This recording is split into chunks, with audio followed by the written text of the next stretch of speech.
Bonjour, j'ai le plaisir d'être avec Charles Saint-Pro. Vous êtes le directeur général de l'Observatoire d'études géopolitiques. Merci de m'accueillir dans votre bureau, Charles Saint-Pro, pour parler de ce sujet qui interpelle de nombreux Français, qui découvrent, pourtant on en a parlé, on essaye de faire de la pédagogie, mais on a le sentiment que ça passe pas dans l'opinion publique française, cette histoire du Sahara marocain, et qui semble découvrir maintenant en voyant dans certains journaux risque de guerre entre l'Algérie et le Maroc, et les gens ne comprennent absolument pas ce qui se passe. Alors on va revenir sur ces grands éléments. D'abord ma première question, pensez-vous que le Maroc montre ses muscles en ce moment pour réaffirmer son autorité sur le Sahara, ou qu'il y a réellement un risque d'escalade jusqu'à l'option militaire entre le Maroc et le Polisario? Quand je dis le Polisario, on comprend que derrière, c'est l'Algérie. Oui, en fait, c'est l'Algérie, parce que le Polisario existe de moins en moins. Ça a toujours été un mouvement fantomatique qui dépend de l'Algérie, qui rassemblait quelques milliers de personnes. Aujourd'hui, il doit y avoir 2000 à 3000 combattants, militants au total. Donc c'est bien entendu l'Algérie qui est en cause, et je pense que ça, il va falloir le redire, parce que on ne résoudra pas le problème si on ne tient pas compte de ce facteur. Qu'est-ce qui se passe aujourd'hui? En 91, le Maroc a accepté la création d'une zone tampon entre l'Algérie, la Mauritanie et lui. Le Maroc avait construit un mur de défense face aux incursions des séparatistes, qui à l'époque étaient soutenus par Cuba. C'était des militaires cubains, c'était des militaires allemands de l'Est, c'était des militaires tchèques, c'était tout un complot, c'était tout le communisme international qui était à la manœuvre. Bon. Et puis le Maroc a tenu, il a construit son mur de défense. En 91, le bloc soviétique étant devenu ce qu'il était, il n'avait plus les moyens, il n'existait plus d'ailleurs, donc le Polisario et l'Algérie ne pouvaient plus aligner les milliers de combattants cubains et autres. Et donc il y a eu un cessez-le-feu et le Maroc a accepté une zone tampon pour pas se trouver au contact direct de l'Algérie et de la Mauritanie, mais sans renoncer à ses droits.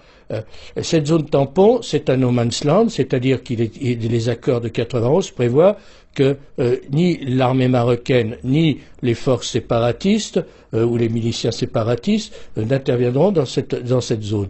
Or depuis quelque temps, notamment dans la région de Guerguerat, qui est un peu la frontière, qui est la frontière entre le Maroc et la Mauritanie, tout à fait au sud du Sahara marocain, et qui est la porte d'entrée vers l'Afrique, et qui est aussi, je le dis toujours, la première ligne de défense de l'Europe face à tous les trafics, à tous les extrémistes qui pourraient venir de cette partie du monde, puisque les Marocains font un travail remarquable d'observation et de contrôle à cette frontière, aussi bien des matériels que des hommes. Eh bien, depuis quelque temps, dans cette petite zone de no man's land, des séparatistes du Polisario se sont infiltrés et ont créé des troubles. Alors, ils ont créé des troubles en attaquant des camions, en attaquant des touristes, enfin des touristes, des gens des Africains qui viennent au Maroc, et le Maroc était intervenu en 2016. Bon, le secrétaire général de l'ONU a demandé que le Maroc retire ses troupes en disant nous allons contrôler et nous allons faire en sorte qu'il n'y ait pas de violation de cette zone tampon. Bien entendu, l'ONU n'a rien fait et les incursions des séparatistes ont continué, c'est de la provocation et donc le Maroc en est là, il constate qu'il y a toujours ces incursions, qu'il y a toujours ces menaces d'agitation, et donc il a dit soit l'ONU fait son travail, c'est-à-dire empêche les séparatistes d'intervenir d'entrer dans cette zone, soit je ferai la police moi-même. Et il a donc mobilisé ses troupes, le Maroc a donc mobilisé ses troupes à cet effet. Bon, est-ce que ça veut dire qu'il y a un risque de guerre? Bon, le Maroc ne veut pas la guerre, il est clair que le Maroc est un pays sérieux qui ne veut pas la guerre. Tout le monde, en revanche, est inquiet sur... bien entendu, le Polisario n'a aucun rôle dans cette affaire, c'est l'Algérie, c'est le régime algérien. Et tout le monde est inquiet sur ce qui se passe actuellement en Algérie. Il est clair qu'il y a une lutte pour le pouvoir entre des factions qui sont du même parti unique, mais qui veulent quand même chacune ravir le pouvoir quand Bouteflika mourra, ce qui ne saurait tarder probablement, et donc il y a un climat très très très dangereux de surenchère entre les uns et les autres. Et on peut penser que ce régime, qui est un régime post-soviétique, qui est un régime totalitaire, qui est un régime rétrograde, qui est un régime qui a volé son peuple, peut se livrer à n'importe quel débordement pour rester au pouvoir ou par mesure de surenchère. Donc le danger réel, il est là. En réalité, on ne comprendrait rien aux problèmes qui se posent sans comprendre ce qui se passe en Algérie. Ouais. J'aimerais, Charles Saint-Preux, que l'on revienne quand même au début, à la genèse de cette histoire, pour comprendre ce qui se passe. On a parlé du Polisario, de la zone tampon. Beaucoup de gens aussi ne comprennent pas, ne signifient pas tout ce que cela signifie. On va revenir. Le Sahara, au moment du protectorat, et la partie du Sahara qui était espagnole, on l'appelait sur les cartes le Sahara espagnol. L'Espagne a quitté le Sahara, vous me corrigez si je me trompe. Il a quitté parce que le roi... Le Maroc a toujours revendiqué le Sahara, bien entendu. Sûr, parce que vouloir revendiquer le reprendre, puisque historiquement, la frontière naturelle du Maroc allait pratiquement jusqu'au fleuve Sénégal. Bien entendu. Alors, on a créé la France, par égarement, je le dis, a créé cette Mauritanie qui est un État pas viable et qui est un État où il n'y a aucun contrôle. Qui est un État anarchique. Bon, la vraie frontière du Maroc, c'est le fleuve Sénégal. Je vous disais, je parlais historiquement. Bon, maintenant, admettons, il y a une Mauritanie, la frontière du Maroc, elle est entre la Mauritanie et le Maroc, elle est vers Guerguerat, elle est dans cette zone. Bon. Donc, le Maroc a toujours été présent dans cette zone, bien entendu. C'est d'ailleurs la seule nation qui est constituée en État-nation depuis plus de 12 siècles et qui a toujours été exprimer sa souveraineté dans cette région. Bon, alors, je voudrais rappeler que l'Algérie a de la convoite aussi cette région. L'Espagne, brusquement, a voulu tout faire pour essayer de conserver un droit de regard dans cette région. Et elle s'est trouvée en coïncidence, qui est d'ailleurs extrêmement rigolo, parce que on était à la fin du régime du général Franco, et l'Algérie, qui soutenait d'ailleurs l'ETA, les terroristes de l'ETA, il faut le rappeler, et qui était dans le bloc soviétique, s'est mis d'accord avec l'Espagne pour créer au Maroc des problèmes, c'est-à-dire de ne pas rétrocéder cette région. Et c'est là que le roi Hassan II a déclenché ce qu'on a appelé la marche verte, c'est-à-dire qu'il a invité la population pacifiquement à récupérer le territoire, et cette immense marche qui fait que le Maroc a récupéré son territoire et l'Espagne est partie. Ça devait être en 1976. C'était en 1975. Et donc l'Algérie a continué à ce moment-là à alimenter la fiction d'un mouvement séparatiste qui s'appelle le Polisario, qu'elle a créé de toutes pièces avec le bloc soviétique et qui a mené des actions militaires, enfin sous le couvert du Polisario, c'était, je le répète, les troupes cubaines, les Allemands de l'Est, les cadres tchèques, etc., etc. Ce qui est d'ailleurs très amusant, c'est que, en revanche, l'Union soviétique, la Russie qui tirait un peu les marrons, les ficelles de tous ces gens-là, n'a jamais reconnu le Polisario. Et encore aujourd'hui, la Russie ne le reconnaît pas. Mais c'était un jeu, en fait, il s'agissait d'appliquer la théorie de Lénine, de tourner l'Europe par l'Afrique, et puis de créer des problèmes à un Maroc qui était clairement dans le camp du monde libre face au bloc soviétique. C'était ça la raison. Et l'Algérie de Boumedienne était l'allié de la Russie soviétique et voulait aussi avoir un accès vers l'Atlantique et couper le Maroc de son hinterland africain. Alors, en fait, l'Algérie a le régime algérien a deux problèmes, a deux complexes. C'est la France et le Maroc. La France, pour les raisons qu'on connaît, on ne va pas revenir sur cette affaire, mais le Maroc, encore pire, parce que le Maroc est une vieille nation qui a 12 siècles d'existence, qui a une forte identité, et l'Algérie, il faut bien le dire, a été créée par la France. Il n'y avait pas d'Algérie avant que la France n'intervienne dans ces zones qui étaient des baies, plus ou moins des petites principautés, plus ou moins dépendantes des Turcs, etc.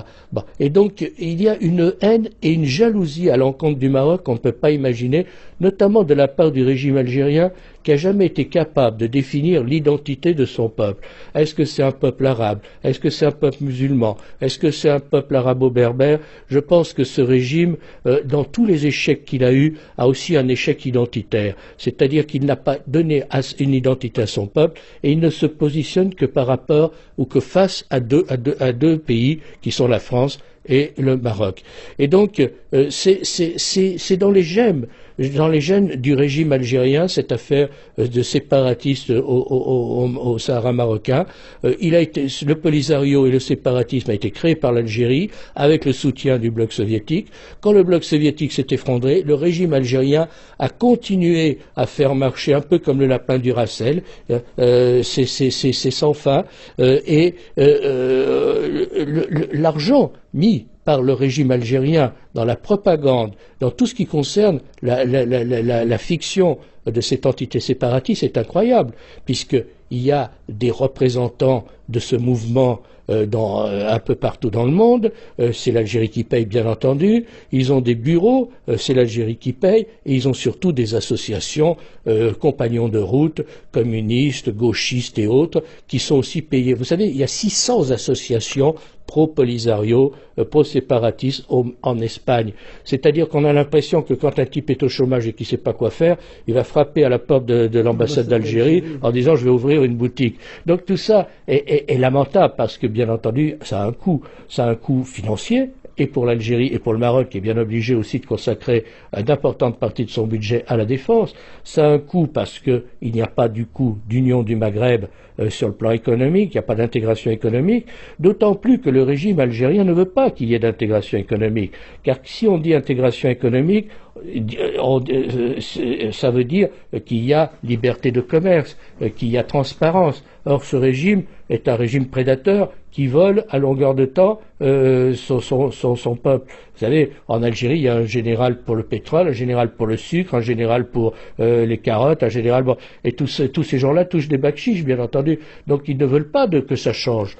Je pense qu'il faut bien voir une chose, c'est qu'on a un régime qui est un régime prédateur, qui ne veut que rien change. Et pour que rien ne change, il continue à maintenir cette fiction du séparatisme contre le Sahara marocain, avec quelques complicités qui sont de moins en moins nombreuses, parce qu'il y a eu une époque où tout le bloc communiste aidant, plusieurs dizaines de pays avaient reconnu l'entité séparatiste.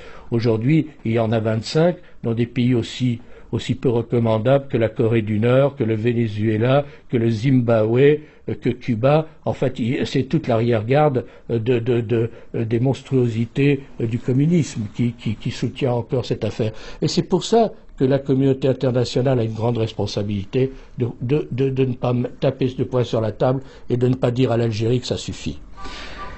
Alors pour expliquer donc encore, cette zone, le Sahara, convoitée par l'Algérie, plutôt que l'Algérie y aille directement et tente d'envoyer son armée ou ses troupes, elle a créé ce mouvement indépendantiste, baptisé le Polisario, séparatiste, comme vous nous l'avez expliqué, donc entièrement financé par l'Algérie. Mais il vient de se passer quelque chose.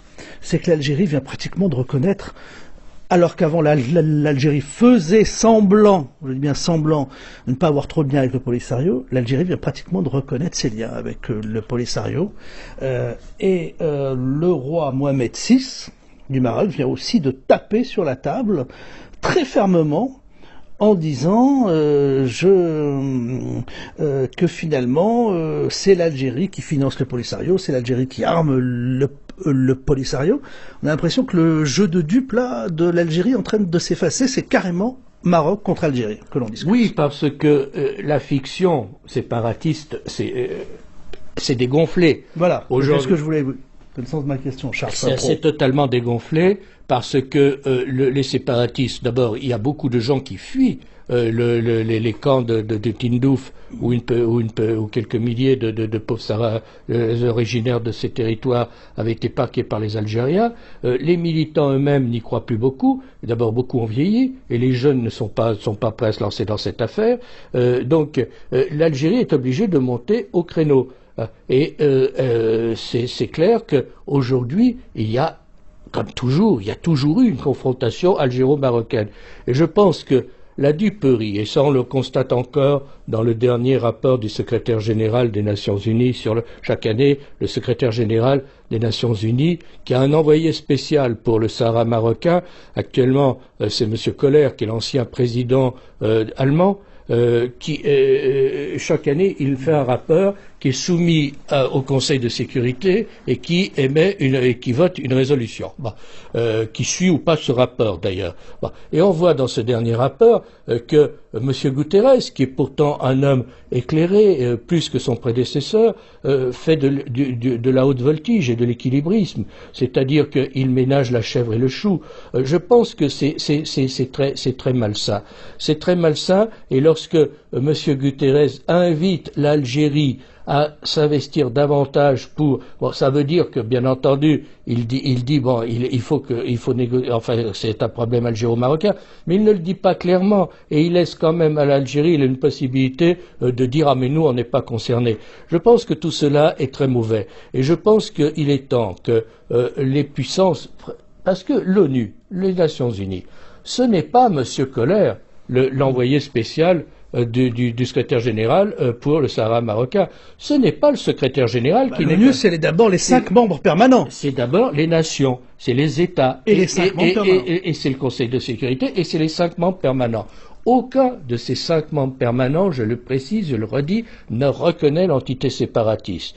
Et tout le monde, in fine... Même la Chine, bien entendu, même la Russie. Bien entendu, parce qu'ils ont aussi des problèmes de séparatisme. Donc ils savent très bien le danger qu'il y aurait. Donc ni la Russie ni la Chine ne veulent entendre parler de séparatisme. Et ni la France. Alors la France a toujours soutenu le Maroc, et j'espère qu'elle continuera à le soutenir. Historiquement, mais ce que je veux dire, même si la France se mettait à prononcer ce mot, que diraient nos amis bretons et corses? Bien entendu. Et donc tout le monde sait que c'est une duperie. Tout le monde sait que c'est un vieux conflit artificiel créé par l'Algérie et qui n'a plus aucun sens. Donc je pense que, nonobstant ce rapport du Conseil du secrétaire général, qui est nègre blanc, qui est de l'équilibrisme et qui ne permet pas. Et alors il dit le conflit du Sahara n'a que trop duré, il faut y mettre un terme. Alors, tout le monde est d'accord. Il enfante une porte ouverte. Mais maintenant, c'est aux grandes puissances, c'est aux puissances de prendre leurs responsabilités. C'est-à-dire les États-Unis, la France, la Grande-Bretagne, la Russie et la Chine. Il est temps de dire ça suffit, il faut une solution. D'autant que cette solution existe. Le Maroc a proposé un plan de sortie de crise, qui est un plan d'autonomie. Il garde bien entendu le contrôle militaire du territoire, mais il accorde à ces régions, qui sont assez particulières, puisque c'est le Sahara, une large autonomie. Je crois que l'intelligence et la sagesse voudraient que l'on se précipite sur le plan marocain pour mettre un terme à un conflit qui n'a que trop duré. Toute cette région sahélo-saharienne est aujourd'hui en ébullition. C'est un danger absolu, on sait ce qui se passe au Mali, la Mauritanie n'est pas contrôlée, le Niger est en danger, l'Algérie peut exploser d'un jour à l'autre. Donc on n'a quand même pas besoin de ce conflit artificiel, stupide, qui menace la stabilité de la région et qui menace aussi la stabilité de l'Europe. Il faut des pays européens, il faut bien être clair. Donc je pense qu'il serait temps de dire que cette affaire doit cesser et d'adopter le plan d'autonomie marocain pour mettre un terme à un conflit qui, je le répète, est un conflit artificiel et un résidu de la guerre froide. Alors Charles Saint-Pro, vous êtes le directeur de l'Observatoire d'études géopolitiques et on parle évidemment de ce conflit dont on parle beaucoup depuis quelques jours entre le Maroc et l'Algérie. Vous avez notamment récemment publié un mémento de la question du Sahara marocain avec d'autres experts, notamment Christophe Boutin et Jean-Yves Decara. Charles Saint-Pro. En 4 langues en plus, pratique. Il est en anglais, en espagnol, en arabe et en français. Et on vient de le présenter au Parlement européen. Voilà. La presse marocaine, Charles Saint-Pro, va jusqu'à écrire: la guerre n'a jamais été l'option privilégiée du Maroc pour régler ses différends, mais aujourd'hui, force est de constater que la situation semble ne laisser au Royaume que le choix d'une position offensive, ressentie dans les déclarations de ses officiels. Ça va loin. Oui, alors il faut toujours se méfier de ce qu'écrit la presse, voilà, et puis la presse marocaine est très patriotique, donc elle en rajoute peut-être un peu. Le Maroc, je le redis, c'est une vieille nation, et il a la sagesse des vieilles nations. C'est qu'il sait très bien que on ne résout pas les problèmes par une guerre, que les guerres défensives sont toujours justifiées, bien entendu, mais que ce n'est jamais la meilleure solution pour résoudre des problèmes. Le Maroc, d'ailleurs, a proposé, je le répète, ce plan d'autonomie, le seul plan aujourd'hui de paix sur la table, c'est le plan marocain. Hein, il existe. Donc le Maroc voudrait privilégier la solution diplomatique. Mais il ne peut que constater qu'il y a de la part de la partie algérienne, puisque je ne dis pas qu'il y ait de partis séparatistes, ils n'existent pas, ce sont quelques dizaines de cadres qui sont tous des agents de la sécurité militaire algérienne et quelques centaines de pauvres combattants qui ne savent pas pourquoi ils combattent d'ailleurs et d'ailleurs qui combattent rien. Bon, donc c'est l'Algérie qui est en cause. Eh bien, le Maroc voudrait tout à fait mettre un terme à cette affaire parce que ça envenime les relations entre les deux pays. On sait que des événements comme ce qui s'est passé à Hoceima ou dans certaines petites villes qui ont des problèmes économiques graves au Maroc, ont été attisés par des agents algériens.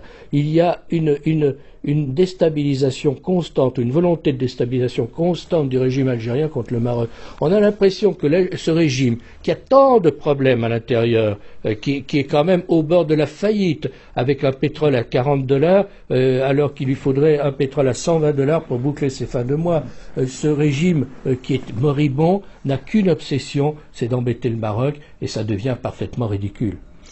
En conclusion, ce qui m'inquiète le plus dans votre analyse, Charles Saint-Preux, vous dites évidemment, il ne faut pas avoir peur du Maroc, qui est une nation responsable. La guerre ne sera jamais utilisée par le Maroc, sauf en dernier recours. Comme s'il est attaqué, évidemment, oui, non, mais si on dit sauf en dernier recours. Mais ce que je crains le plus, il défendra, mais je dis, il gagnera comme il a toujours gagné, oui. Parce que en 63, le Maroc a gagné. En 75, il a gagné, et dans les années 80, eh bien, il a fini par gagner.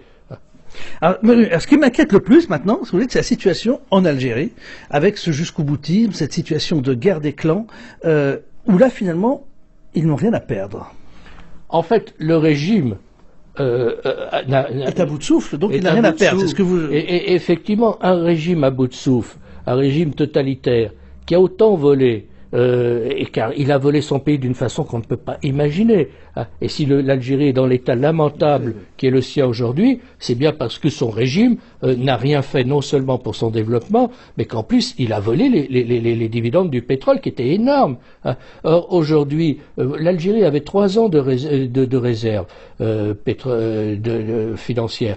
Ils ont, depuis la chute du prix du baril, ils ont tapé dans ces réserves. Et aujourd'hui, il n'y en a plus. L'Algérie va devoir se réendetter. Elle va devoir passer sous les fouches caudines d'un certain nombre d'institutions internationales. Et donc, ce régime est vraiment moribond.